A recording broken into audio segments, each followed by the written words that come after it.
आपल्या सगळ्यांचे नेते, मंत्रिमंडळातील माझे सहकारी छगन भुजबळ साहेब, प्रांताध्यक्ष सुनील तटकरेजी, उपाध्यक्ष विधानसभेचे नरहरी झिरवाळ, मंत्रिमंडळातील माझे सहकारी धर्मराव बाबा आत्राम, अनिल भाईदास पाटील, आदिती तटकरे,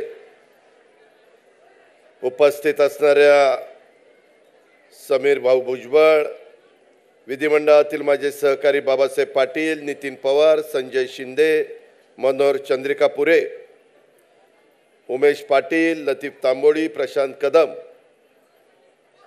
खऱ्या अर्थाने राष्ट्रवादी महिला काँग्रेस आयोजित भव्य नारी निर्धार मेळाव्याच्या निमित्तानं महिलांच्या प्रमुख या नात्याने रुपाली चाकणकरनी जो पुढाकार घेतला आणि महाराष्ट्राच्या कानाकोपऱ्यातून प्रचंड संख्येने माझ्या महिला इथं उपस्थित राहिल्या, त्याबद्दल मी आपल्या तमाम महिलांचं, इथं असणाऱ्या, वर तिथं बसलेल्या, बाहेर असणाऱ्या, आणखीन कुठं असणाऱ्या सगळ्या महिलांचं स्वागत करतो. मी रुपालीला, तसंच सुरेखाताई ठाकरे असतील, राजलक्ष्मी भोसले असतील, आबाताई पांडे असतील, आमच्या वैशाली नागवडे असतील, भावना नखाते, प्रेरणा बलकवडे, पूजा कदम, निकम, सगळ्याच महिलांची मी नावं घेत नाही, परंतु 10 जूनला शिवाजी पार्कला राष्ट्रवादी काँग्रेस पक्षाची स्थापना झालेला दिवस मला आठवतोय. प्रमुख या नात्याने भुजबळ साहेब, समीर, सगळेजण इथं आहेत आणि तेव्हापासून आजपर्यंत राष्ट्रवादी काँग्रेस पक्षामध्ये आम्ही सगळेजण काम करतोय, तुम्ही काम करताय, परंतु असा उत्साह आणि एवढ्या प्रचंड संख्येने महिला उपस्थित राहिलेल्या आणि वेगवेगळ्या वेशभूषेमध्ये आणि वेगवेगळ्या पद्धतीनं आमचं स्वागत करत असताना कोण काय घालत होतं, सुनील तटकरे सांगत होते, दादा चिडू नका, गप्प बसा, दादा गप्प बसा. त्याला वाटलं ही बाबा चिडला की जाईल निघून, परंतु मी माझ्या आया बहिणींचं ज्या प्रेमाने, ज्या उत्साहाने ते सगळे येत होते, स्वागत करत होते. माझा आदिवासी भाग असेल, माझा धुळे नंदुरबारचा असेल, माझा विदर्भातला असेल, माझ्या कोकणातल्या महिला असतील, माझ्या पश्चिम महाराष्ट्रातल्या असतील, माझ्या मराठवाड्यातल्या असतील, सगळ्याच भागातल्या महिला आणि प्रचंड उत्साह, त्याच्यात अवधूतनीय ज्या पद्धतीनं गाणं, गीत इथं आपल्या सगळ्यांच्या करता सादर केलं, त्याच्यातून तर अजून उत्साह द्विगुणित झाला आणि सगळ्यांच्या अंगामध्ये एक चैतन्य आलं, एक जोश आला आणि त्याच्यातून कशा पद्धतीनं आपण पुढं गेलं पाहिजे. एकंदरीतच हे सगळं काम करत असताना महिलांचा मान, सन्मान, प्रतिष्ठा प्राप्त करून देण्याचं काम सातत्याने राष्ट्रवादी काँग्रेस पक्षाने केलेलं आहे. आता तर पुढच्या 2029च्या निवडणुकीमध्ये ज्याचा उल्लेख भुजबळ साहेबांनी केला की लोकसभेचे पण सभासद आणि विधानसभेचे पण सदस्य हे बरेचसे महिला त्या ठिकाणी निवडून येणार आहेत. महिलांना एकंदरीतच मी आपल्या सगळ्यांचं इथं स्वागत करत असताना, त्यामध्ये जानेवारी महिन्यामध्ये तुम्हाला आठवत असेल, खऱ्या अर्थानं मातृवंदनेचा हा महिना म्हणून ओळखला जातो. कारण का तर याच महिन्यात स्त्रियांच्या शिक्षणाची ज्योत लावणाऱ्या ज्ञानज्योती सावित्रीबाई फुलेंची जयंती 3 जानेवारीला आपण सगळ्यांनी साजरी केली आणि त्याचबरोबर स्वराज्याची प्रेरणा देणाऱ्या जिजाऊ माँसाहेबांची जयंती आपण 12 जानेवारीला त्या ठिकाणी साजरी केलेली आहे.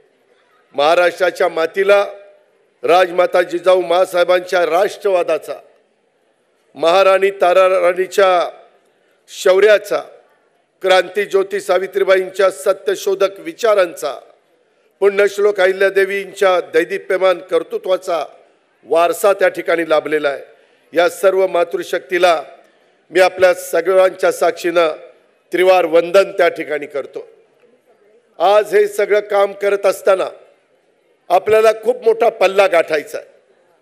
मगाशी भुजबळ साहेबांनी, तटकरे साहेबांनी, आदितीनं, रुपालीनं, सुरेखाताईंनी काही भूमिका इथं मांडण्याचा प्रयत्न केला, परंतु तुम्ही सगळ्याजणी सावित्रीच्या जिजाऊंच्या लेकी आहात आणि त्याच्यामुळं जिजाऊ माँसाहेबांनी देखील छत्रपती शिवाजी महाराजांच्या माध्यमातून हिंदवी स्वराज्याची स्थापना केली, रयतेचं राज्य स्थापन केलं आणि आपल्या सावित्रीबाई फुलेंनी महिलांची पहिली शाळा ही पुण्यामध्ये भिडेवाड्यामध्ये सुरू केली करून महिलांना स्त्री शिक्षणाची दारं खुली करून दिली। महाराणी ताराबाईंचा शौर्याचा इतिहास हा त्यांनी घडवला आणि त्या इतिहासाची अनेकांना प्रेरणा घेऊन आपण पुढे गेलं पाहिजे। मगाशी अवधूतने जे काही गीत तुमच्या सगळ्यांच्या समोर सादर केलं, मी फार बारकाईने ऐकत होतो, भुजबळ साहेब ऐकत होते, त्याच्यामध्ये जुन्या ह्या सगळ्या शौर्यवान महिला त्यांचा तर उल्लेख होताच, परंतु इथून पुढच्या काळामध्ये नवीन पिढी जी आलेली आहे त्या तरुणींना, त्या युवतींना ह्यांनाही आपल्याला बरोबर घेऊन पुढे जायचं आहे आणि महाराष्ट्राच्या स्त्री शक्तीचा गौरवशाली वारसा पुढे नेण्याचं काम आपल्याला सगळ्यांना त्या बाबतीमध्ये करायचं आहे। राज्यातल्या स्त्री शक्तीनं अनेक शतक समर्थपणे केलेले आहेत, याचा आपल्याला सगळ्यांना रास्त अभिमान आहे। शेती असेल, शिक्षण असेल, उद्योग, व्यापार, कला, क्रीडा, विज्ञान, तंत्रज्ञान, संशोधन, संरक्षण अशा अनेक क्षेत्रामध्ये आपल्या महाराष्ट्राच्या कन्या आपलं कर्तृत्व सिद्ध करतायत। मी गेल्याच महिन्यामध्ये आम्ही सगळेजण विधानसभेच्या अधिवेशनाच्या निमित्तानं नागपूरला होतो, विधिमंडळाचं अधिवेशन होतं आणि मी शनिवार रविवार त्याच भागात होतो, कधी अमरावतीला जात होतो, कधी गडचिरोलीला जात होतो, वेगवेगळ्या भागामध्ये तिथं जात होतो। मी तिथं गडचिरोलीला गेलो, तिथं दौऱ्यावर गेल्यानंतर अक्षरशः दुर्गम भाग, नक्षलवादी वेगवेगळ्या घटना तिथं मागच्या काळामध्ये अनेकदा घडलेल्या, परंतु त्या भागातल्या मुली, आदिवासी समाजाच्या मुली, अतिशय तरुण मुली आणि त्या वोल्वो मोठे ट्रक असतात, भरपूर त्याच्यामध्ये खनिज भरलेलं असतं, ते वोल्वो मुली अतिशय मोठ्या गाड्या आत्मविश्वासाने चालवताना मला पाहायला मिळाल्या आणि मी त्यांना विचारलं, ते म्हणले दादा ह्याच्या आधी आम्हाला कुठं रोजगार नव्हता, आम्हाला आता 30,000 रुपये महिना पगार मिळतोय, आम्हाला अतिशय व्यवस्थितपणे त्या ठिकाणी मदत होतीये, आम्हाला कुठली अडचण राहिलेली नाहीये, आता आम्ही प्रत्येक जण मोटरसायकल घेऊन नोकरीला त्या ठिकाणी येत असतो, 8 तासाची ड्युटी उत्तम पद्धतीने काम करतात। मी माझ्या आजपर्यंतच्या राजकीय जीवनामध्ये सामाजिक क्षेत्रामध्ये काम करत असताना बघितलं, एसटी महामंडळामध्ये देखील तुम्ही बेस घ्या किंवा कुठलेही एसटी महामंडळ आपलं घ्या, कंडक्टर आता महिला नाही आहेत, तर काही महिला चालक सुद्धा झालेले आहेत, याचा आपल्या सर्वांना अभिमान आहे। अनेकदा आम्हाला विमानातनं जाण्याची संधी मिळते, एकनाथराव शिंदे असतील, मी असेल, देवेंद्रजी असतील, बाकीचे आमचे सहकारी असतील, कामाच्या निमित्तानं लवकर तिथं पोचायचं असतं, विमानाने हेलिकॉप्टरने जात असताना बऱ्याचदा 2 पायलट असतात, त्याच्यातली एक महिला पायलट असते, कधी कधी दोघी पायलट महिला असतात आणि आम्ही ज्यावेळेस विमानामध्ये बसतो आणि विमान अतिशय व्यवस्थित लँड झालं की समजावं दोघी महिला आज पायलट आहे, इतक्या व्यवस्थितपणे ते काम करतात। महिलांची एक पद्धत आहे, एक रीत आहे, एक त्यांचा स्वभाव आहे, जे काम करायचं ते चोख करायचं, त्याच्यामध्ये कुठेही मी मगाशी बघत होतो, मलाही स्वच्छतेचा खूप अभिमान आहे, आदर आहे। इथं काही कागद बिगद पडली होती, राजलक्ष्मीताई गेल्या, निम्मी कागद उचलली आणि बाजूला करून टाकली, 2-4 कागद तिथं पडली होती, रुपाली उठली, तिनं तिथली कागद उचलली, आमच्या पुरुषापैकी एकही गडी उठला नाही।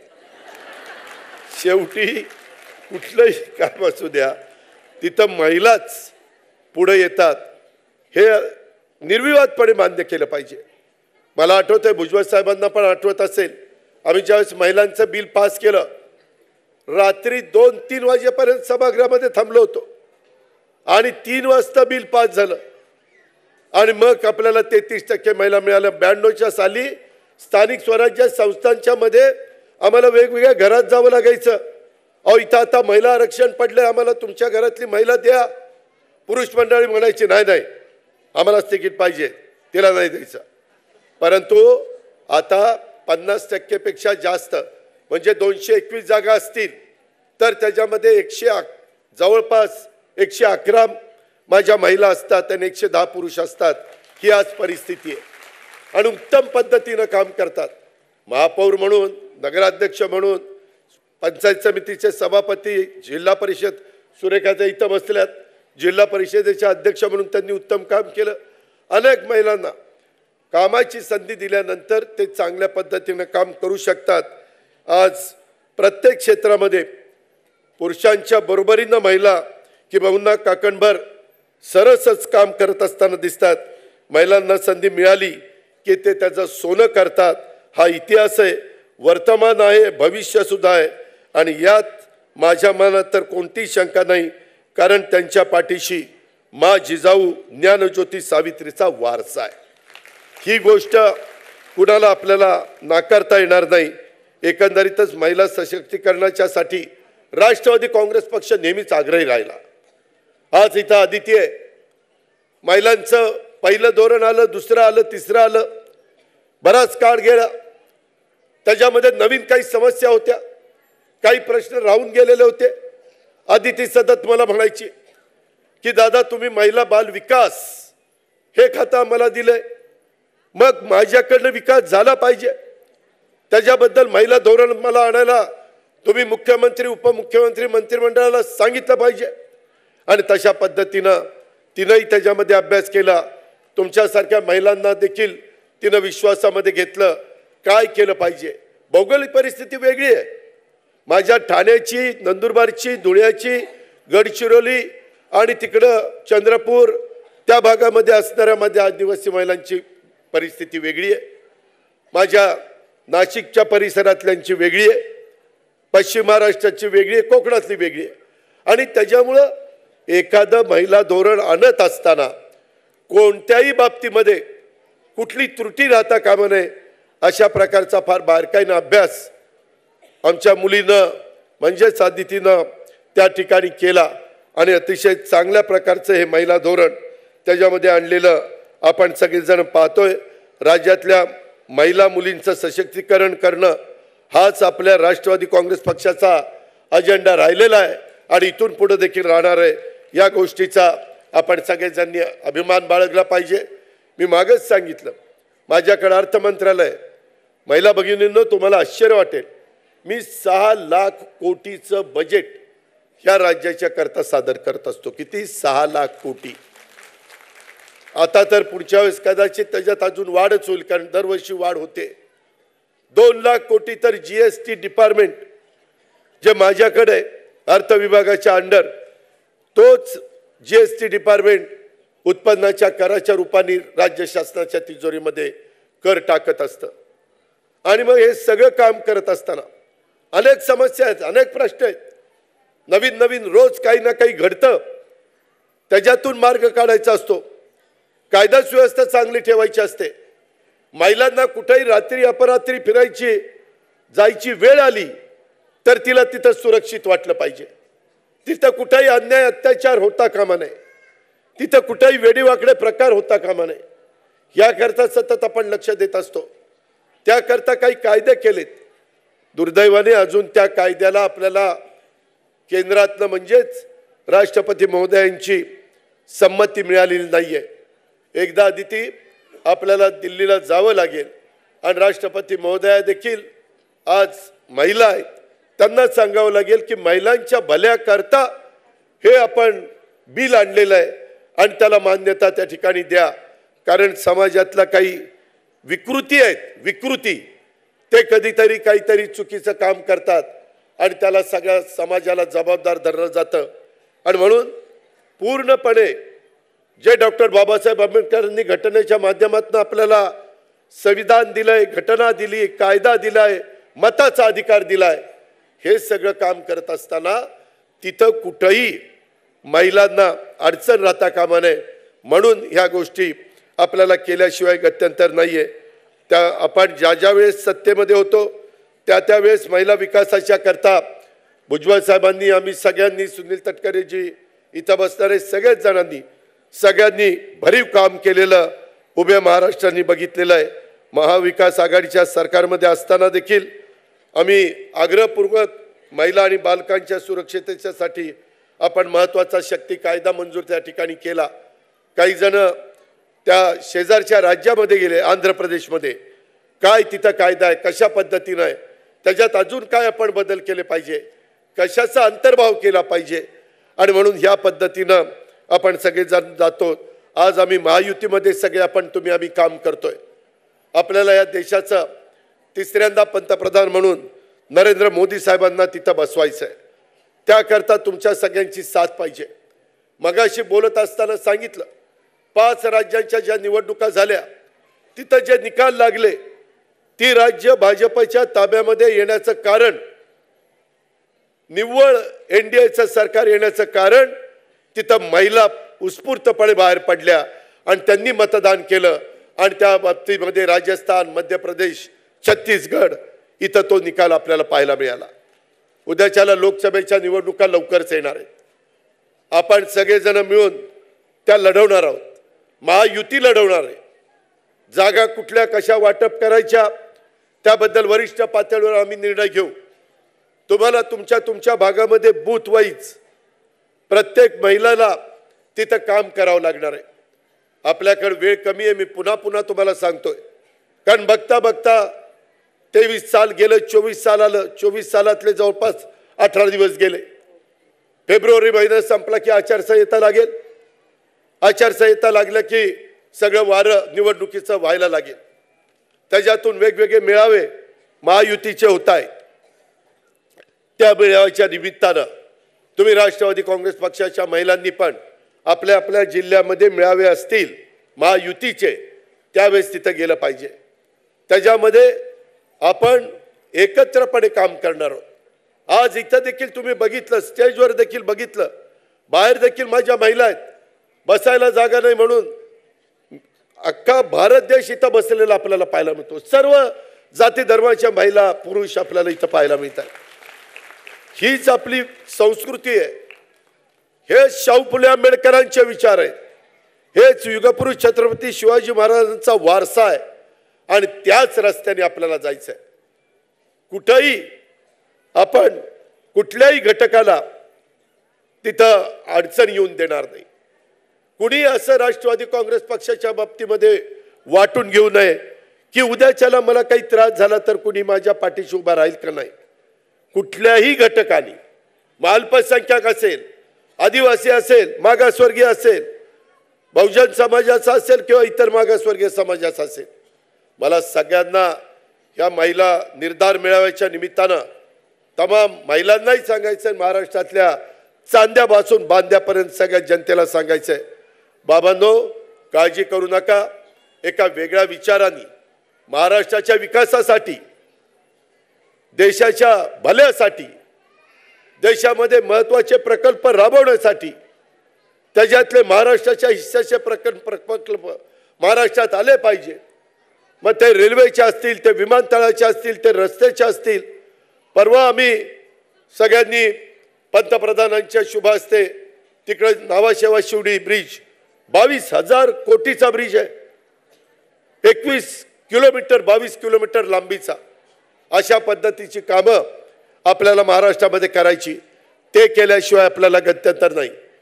माझ्या काळ्या आईची सेवा करणाऱ्या, माझ्या शेतकऱ्याला तिथं काम करणाऱ्या माझ्या भगिनीला तिथंही आपल्याला समाधान करायचं आहे. त्याकरता कधी काही गोष्टी घडतात. मध्ये दुधाचा धंदा अडचणीत आला. आम्ही 5 रुपये लिटरला तिथं डायरेक्ट त्या महिला जर दूध सोसायटीला दूध घालत असेल तर महिलाच्या अकाउंटला, किंवा पुरुष घालत असेल तर पुरुषाच्या अकाउंटला ते पैसे देण्याचं काम केलेलं आहे. का तर दुधाचा धंदा जगला पाहिजे, टिकला पाहिजे. माझ्या महिलांना 10-15 दिवसाला 2 पैसे त्याच्यातनं मिळतात. कांद्याच्या बाबतीमध्ये आम्ही भुजबळ साहेबांनी लक्ष घातलेलं आहे, सरकारने त्याच्यामध्ये लक्ष घातलेलं आहे. परवाच पंतप्रधानांशी आम्ही बोललेलो आहे. वेगवेगळे प्रसंग येतात. सोयाबीनचा प्रश्न आहे, कापसाचा प्रश्न आहे, कधी अवकाळी पाऊस येतो, काही भागामध्ये दुष्काळ पडण्याची शक्यता आहे, ऑलरेडी काही ठिकाणी पडलेला आहे, तिथं काही प्रश्न उभे राहिलेले आहेत, ते सोडवण्याच्या करता अनिल भाईदास पाटील मदत पुनर्वसन खात्याची जबाबदारी आपल्याकडेच आहे, त्याचा वापर आपल्याला केला पाहिजे। ह्या पद्धतीनं आपल्याला काम करायचं आहे आणि जसं देशाच्या पंतप्रधानांनी ठरवलंय $5 ट्रिलियन अशा पद्धतीची देशाची अर्थव्यवस्था ही 2028 पर्यंत करायची, त्याच्यामध्ये महाराष्ट्र मागे राहिला नाही पाहिजे। म्हणून आमचा प्रयत्न आहे $1 ट्रिलियन अशा पद्धतीची आपली पण अर्थव्यवस्था झाली पाहिजे, आर्थिक सुबत्ता आली पाहिजे। नुसतं भाषणामध्ये सांगून काही होणार नाही, ते कृतीमध्ये घडलं पाहिजे आणि त्याच्याकरता सतत माझ्याकडे तर आदिती येत असते की दादा ही महिलांच्या करता स्कीम येणाऱ्या अर्थसंकल्पामध्ये आपण आणूया, हे नव्या मुलींच्या करता त्याच्यामध्ये आपण हा निर्णय घेऊया, अशा वेगवेगळ्या पद्धतीनं तिच्याही काही सूचना असतात। वडिलकीच्या नात्याने भुजबळ साहेब असतील, बाकीचे सगळे सहकारी असतील, संघटनेमध्ये काम करत असताना सुनील तटकरे, रुपाली चाकणकर किंवा बाकीचे आमचे सगळे सहकारी ज्यावेळेस प्रशांत कदम असतील किंवा इतर सूरज चव्हाण असतील, हे सगळे सांगत असतात की आम्हाला महाराष्ट्रामध्ये फिरत असताना राष्ट्रवादीमय वातावरण करत असताना ह्या गोष्टी जाणवतात आणि त्याच्यामध्ये सत्तेच्या माध्यमातून सरकारच्या माध्यमातून आपण त्या दूर केल्या पाहिजेत, अशा पद्धतीनं त्यांचाही सतत लक्ष असतं। आणि म्हणून माझी तुम्हाला विनंती आहे की एकंदरीतच आपला देश वेगाने विकास करत असताना आदरणीय नरेंद्र मोदी साहेबांचं हे विकासाचं मोठं विजन असलेलं नेतृत्व, त्यांच्या मार्गदर्शनाखाली देश ज्या पद्धतीनं पुढे चालला आहे तशाच पद्धतीनं आपला महाराष्ट्र देखील कुठं मागं राहता कामा नये, तोही अतिशय गतीनं पुढे गेला पाहिजे। विकास करण्याकरता आपण महायुतीच्या सरकारमध्ये जाण्याचा निर्णय घेतला आणि महायुतीच्या सरकार हे सगळी कामं करण्याच्या करता कटिबद्ध आहे, याबद्दलची पण खात्री आपण सगळ्यांनी बाळगा। आत्ताच मुख्यमंत्री डावोसला गेलेले आहेत, उद्याच्याला येतील, त्याच्यामध्ये वेगवेगळ्या प्रकारचे MOU, वेगवेगळ्या प्रकारची गुंतवणूक आपल्या महाराष्ट्रामध्ये कशी येईल की जेणेकरून त्या भागातल्या मुलांना मुलींना रोजगार मिळेल। कारण बऱ्याचदा रोजगाराच्या निमित्तानं अनेक जण आपल्याला भेटत असतात, त्यांना वाटत असतं छोटा मोठा व्यवसाय ज्यांना करायचा आहे त्यांना व्यवसाय करण्याच्या करता आपण संधी देतो, परंतु ज्यांना नोकरी करायची अशांच्या करता मोठ्या प्रमाणावर गुंतवणूक करणारी कारखानदारी आल्याशिवाय त्यांना रोजगार मिळणार नाही। आम्ही पर्यटनाला चालना देण्याचा प्रयत्न करतोय, त्याच्यामध्ये मोठे मोठे प्रकल्प आपण हातामध्ये घेतलेले आहेत। हे सगळे प्रकल्प हातामध्ये घेत असताना त्याच्यातून रोजगार व्हावा, माझ्या कोकणचं संपूर्ण किनारपट्टी बदलून जावी, तिथल्या महिलांना, तिथल्या पुरुषांना, तिथल्या तरुण तरुणींना चांगल्या पद्धतीनं आर्थिक सुबत्ता त्यांच्यामध्ये आपल्याला पाहायला मिळावी, हा आमचा सगळ्यांचा प्रयत्न आहे। ही पण गोष्ट माझ्या आया बहिणींनी ह्या निमित्तानं लक्षामध्ये घेतली पाहिजे आणि या सगळ्या गोष्टी करत असताना माझी आपल्याला महामानवांच्या विचारावरच आपल्या राष्ट्रवादी काँग्रेस पक्षाची वाटचाल चाललेली आहे, ही पण बाब आपण सगळ्यांनी लक्षामध्ये ठेवा। त्याच्यामध्ये कुठेही यत्किंचितही तसूभर देखील कुठला बदल हा आमच्याकडनं होणार नाही, कारण आपला महाराष्ट्र हा शूरांचा आहे, हा वीरांचा आहे, हा संतांचा आहे, हा महात्म्यांचा महापुरुषांचा महाराष्ट्र आहे आणि त्याच्यामुळं या महामानवांच्या विचारावरच आपली राष्ट्रवादी काँग्रेस पक्षाची आणि सरकारमधली आणि राज्यातली पुढची वाटचाल ही त्या बाबतीमध्ये चालू राहणार आहे। ही पण बाब आपण सगळ्यांनी लक्षामध्ये ठेवा। महिलांनो, अनेकदा माझ्या अनेकांच्या ओळखी आहेत, परंतु अनेक जण बाहेरनं नवीन महिला आलेल्या आहेत, त्यांना मला सांगायचं आहे, तुम्ही गेल्या 30-35 वर्षापासून मी खरं तर समाजकारण राजकारण करणारा एक कार्यकर्ता आहे, तेव्हापासून मी पहिल्यापासून शब्दाचा एकदम पक्का म्हणून माझी ओळख आज महाराष्ट्रामध्ये आहे। कुणाला दिलेला शब्द फिरवणं, कुणाला फसवणं, कोणाला खेळवत ठेवणं हे मला अजिबात जमत नाही। माझं सगळं काम रोखठोक असतं।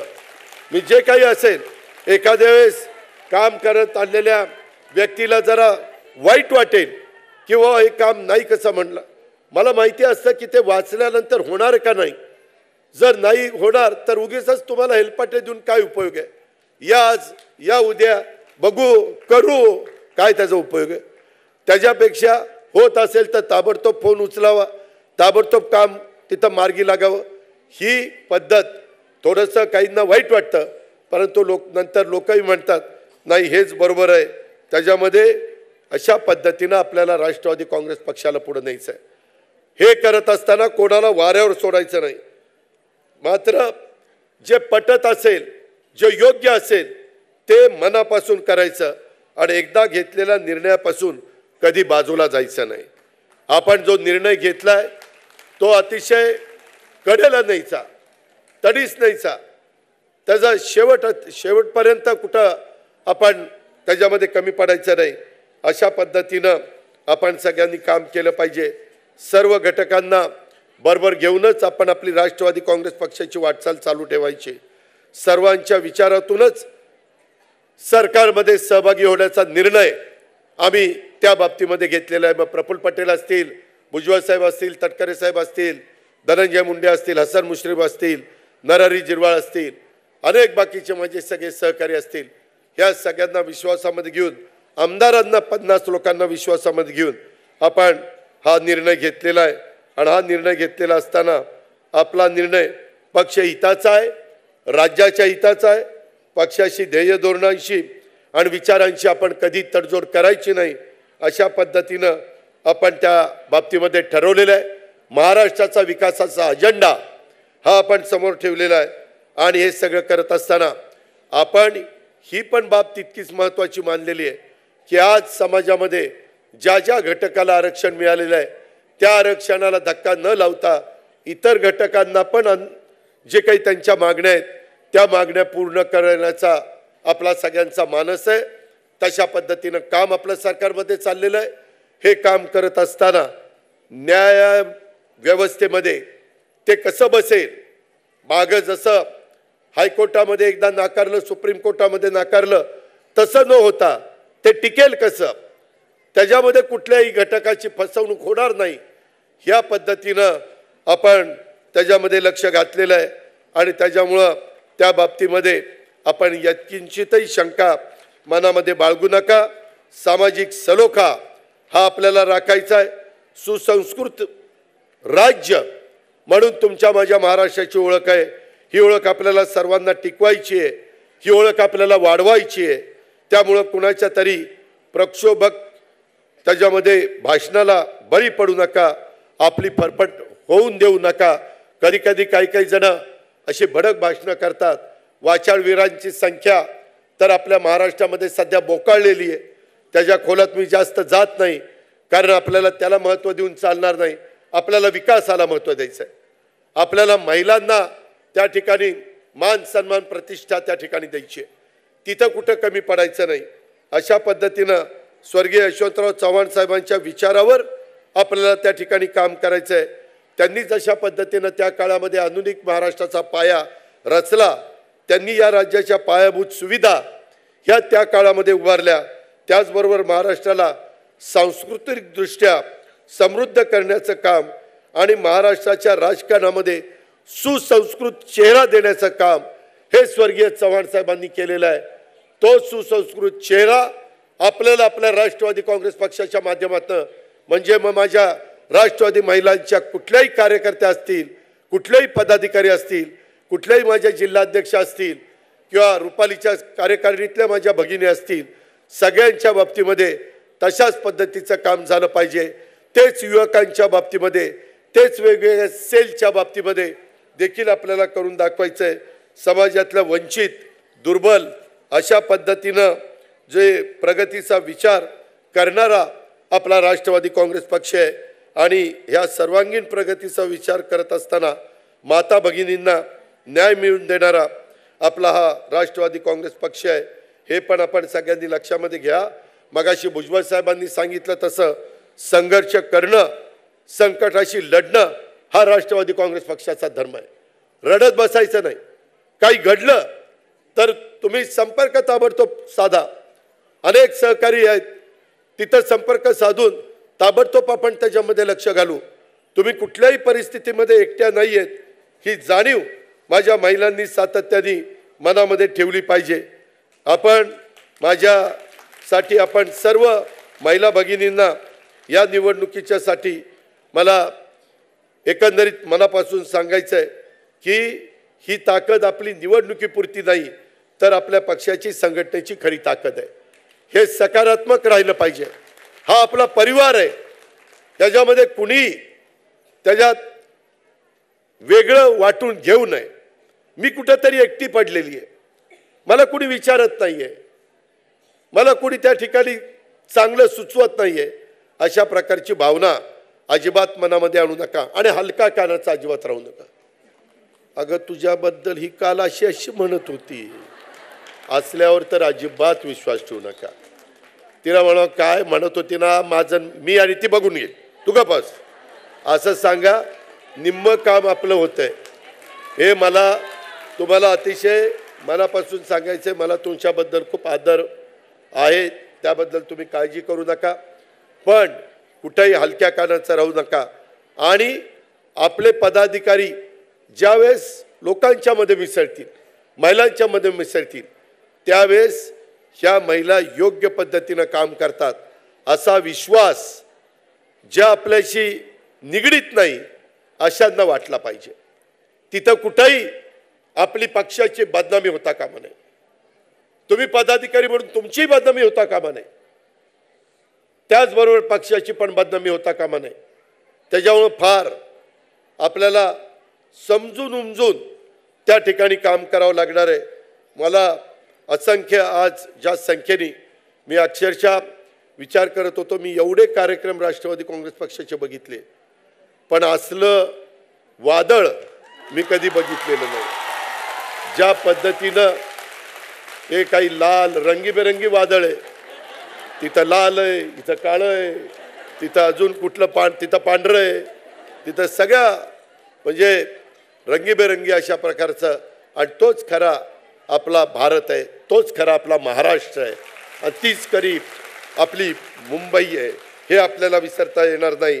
पक्षासाठी तुम्हाला येणाऱ्या कसल्याही प्रकारच्या अडीअडचणी असतील, काम करताना भेडसावणाऱ्या समस्यासाठी फक्त एकच आपण हाक द्या, एक भाऊ या नात्याने हा अजित पवार तुमच्या पाठीशी कायम हजर आहे अशा प्रकारची खात्री देतो। पुन्हा एकदा तुम्ही ज्या संख्येने आलाय त्याबद्दल तुम्हाला सॅल्यूट करतो आणि मी माझे 2 शब्द संपवतो। जय हिंद, जय महाराष्ट्र।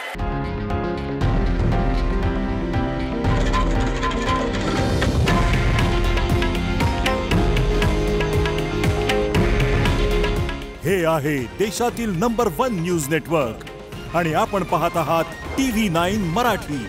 काळजी तुमची, हित महाराष्ट्राचं।